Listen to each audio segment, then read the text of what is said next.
En Libye, plusieurs dizaines de milliers de femmes et d'enfants sont désormais internés dans des camps de migrants comme celui-ci. Candidats à l'exil vers l'Europe, ils ont été interceptés par les autorités libyennes.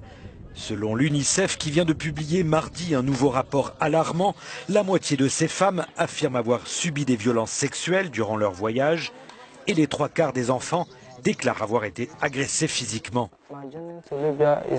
Mon voyage vers la Libye a été très dangereux et horrible. Des gens sont morts pendant le voyage. C'est Dieu qui m'a sauvé la vie. Moi-même, j'ai été malade dans le désert, sans eau ni nourriture, sans rien.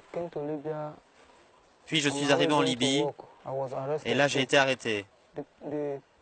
Les policiers nous ont harcelés. Ils nous ont battus, ils nous ont fouettés, ils nous traitent comme des esclaves.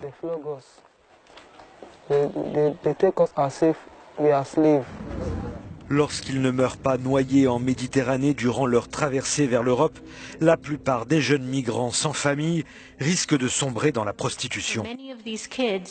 Pour beaucoup de ces jeunes, la seule monnaie d'échange dont ils disposent, c'est leur corps.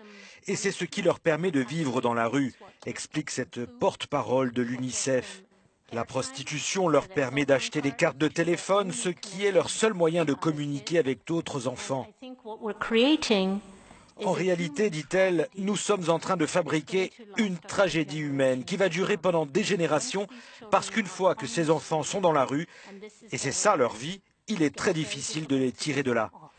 Mardi, le Fonds des Nations Unies pour l'enfance a appelé l'Union européenne à renforcer les mesures de protection vis-à-vis de ces jeunes en péril.